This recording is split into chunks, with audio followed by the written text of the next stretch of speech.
Welcome to the deep dive. Today we're tackling a big one, 15 distinct ways you can generate income online. 15. That's quite a list. It is. Think of this as your shortcut, maybe, to understanding the digital money-making landscape. We've sifted through a resource outlining, well, everything from using your existing talents in the freelance world to diving into newer e-commerce models, creative stuff, investments. Right, even tapping into the gig economy from home. Exactly. So our goal is simple. Give you a clear picture of these options, highlight what makes each one tick, and maybe spark some ideas that fit your skills and what you're looking for. Yeah, no overwhelming jargon, just the key insights. We're not just running through a list, are we? No, definitely not.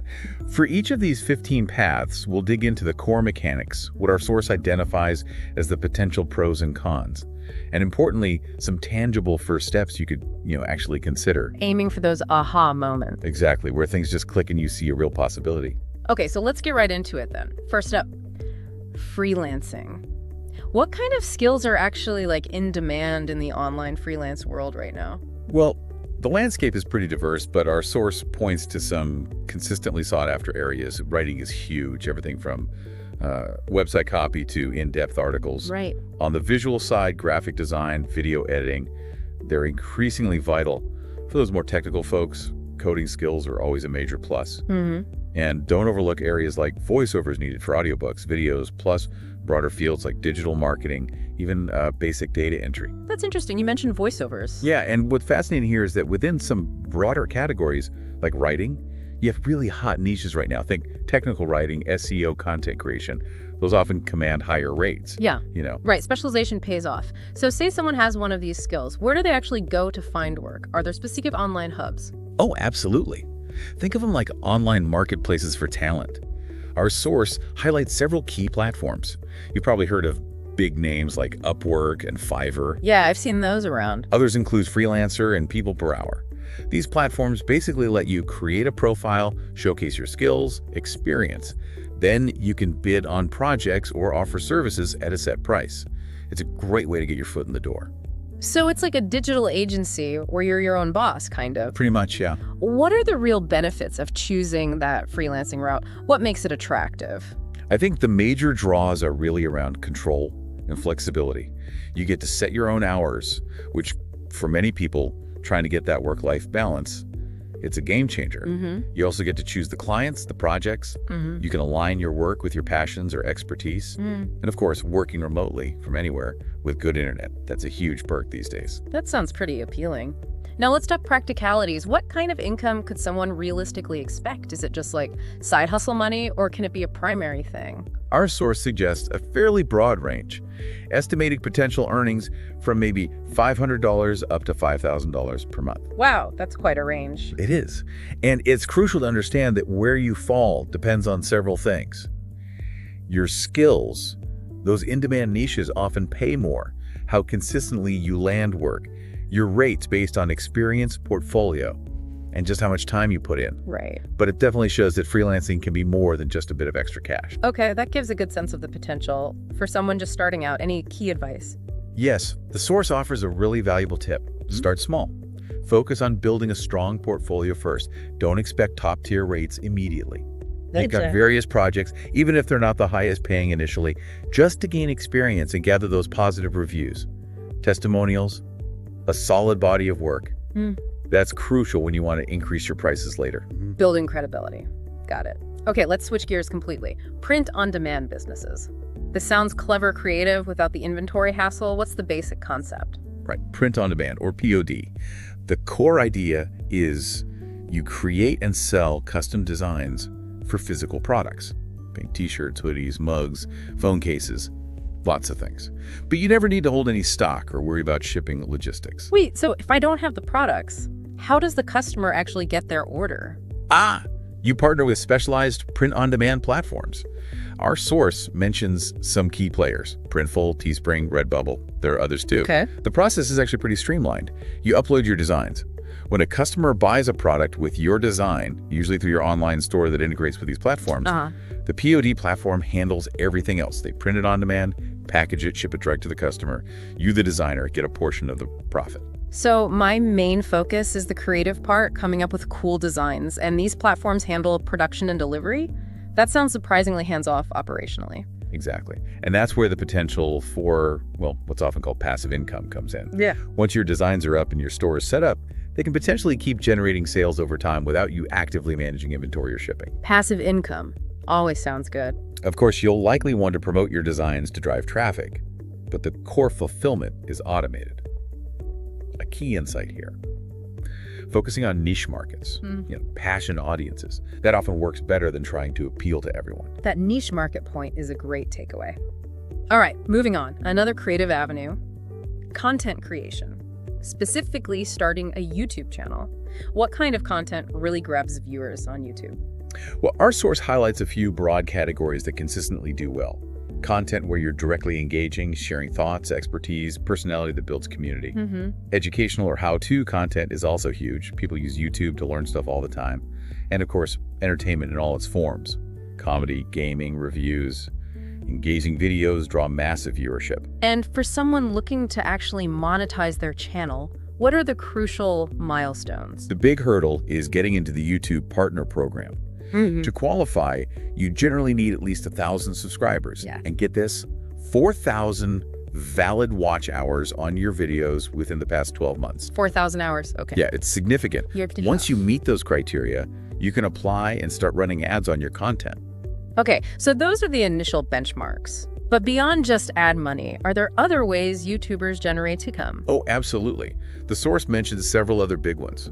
Sponsorships brands paying you to feature their stuff can be very lucrative, especially with a dedicated audience. All right. Affiliate marketing, where you recommend products with unique links in your descriptions, earning commissions. Yeah. That's common. Like we discussed with blogging. Exactly. And for channels with a strong brand, selling their own merchandise, branded apparel, accessories that can become a substantial revenue source too.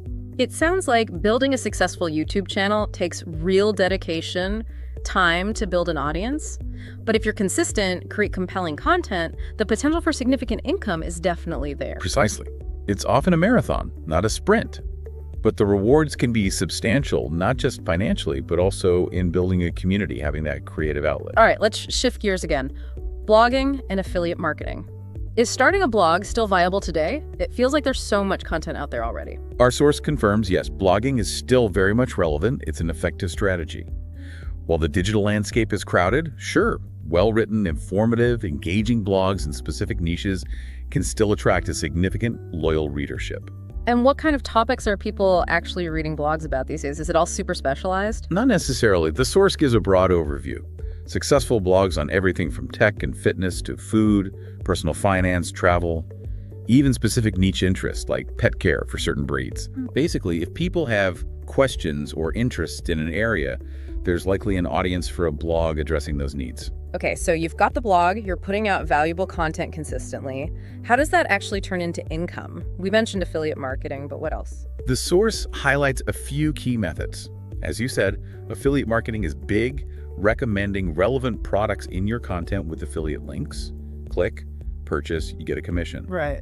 Another common one is Google AdSense, placing ads on your blog, earning based on views or clicks. But income there is often tied pretty directly to website traffic. Okay. And finally, creating your own digital products, ebooks, courses, templates related to your blog's topic. You can sell those directly to your audience, leveraging the trust you've built. Can you give us a concrete example of affiliate marketing on a blog? Sure. Let's say you run a blog about home fitness. You write a detailed review of, I don't know, some resistance bands. Within that review, you'd include affiliate links directing readers where to buy them online.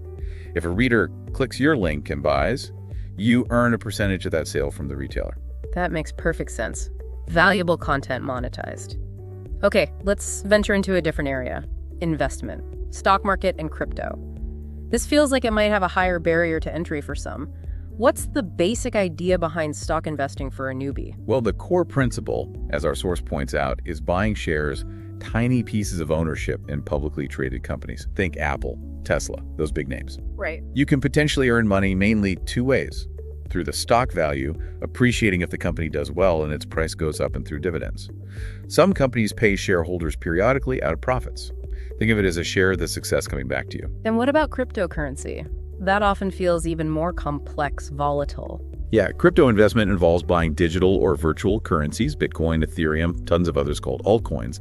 The aim is that their value will increase, letting you sell for a profit. The tech behind it, often blockchain, is pretty fascinating, decentralized, transparent transaction records.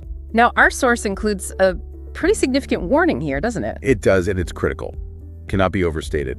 Both stock market and particularly crypto investing carry inherent risks. Values fluctuate, sometimes dramatically. No guarantees. You could lose money. So the source strongly advises, never invest money you can't afford to lose. Do your research, understand the risks, maybe even talk to a financial advisor before jumping in. Crucial advice. Okay, let's pivot back to something maybe more in the realm of creative control. Creating and selling digital products. The source highlights this as a strong passive income opportunity. Why is that? The passive income potential is the major draw, yeah.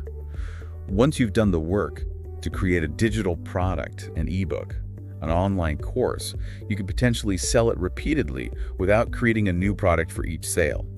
The main effort is upfront, in creation. After that, sales can be largely automated. What are some concrete examples of these digital products people are buying? The source gives a great list.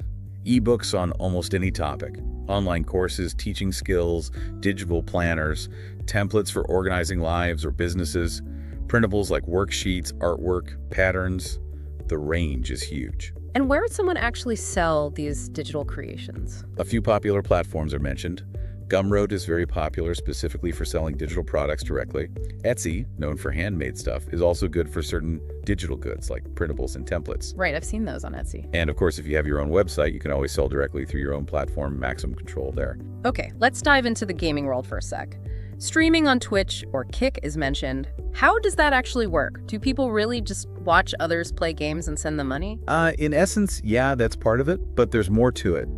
Gamers on platforms like Twitch and Kick generate income a few ways. Ad revenue is when streamers run ads during broadcasts. Right. Sponsorships from gaming companies or other brands are common too. And maybe most directly, viewers can make direct donations to their favorite creators. So it's not just about being incredibly skilled at a game. Personality must play a big role. Oh, absolutely. Yeah. While great skills can attract viewers, being entertaining, engaging with chat in real time, building a community, that's often just as, if not more, crucial for long-term success. People tune in for the streamer's personality, the shared experience, not just the gameplay. Right, the community aspect. Let's move on to another e-commerce approach, dropshipping. Sounds a bit like print on demand, no inventory, but the process is different, right? That's correct. Both let you sell without holding inventory, but dropshipping involves selling physical goods, usually through your own store, often built on something like Shopify. The key difference is fulfillment.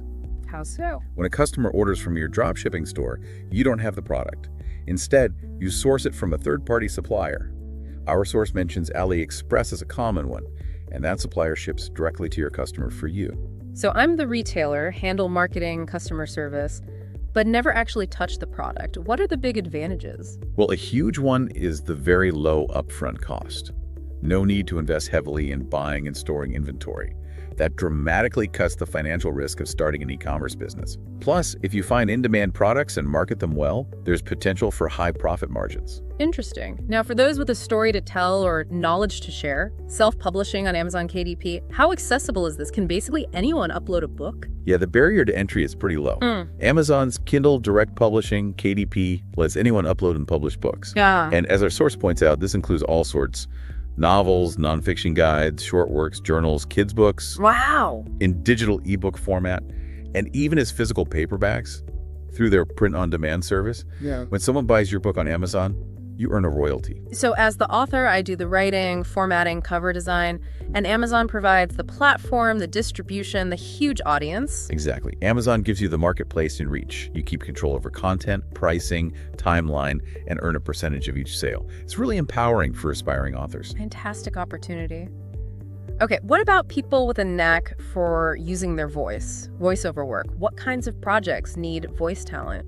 There's a surprisingly diverse range. Our source highlights audiobooks, huge surge in popularity there. Many YouTube videos, especially explainers, documentaries, animations, rely on professional narration. Then you have commercials, ads across different media, and the ever-expanding world of video games often needs voice actors for characters and narration.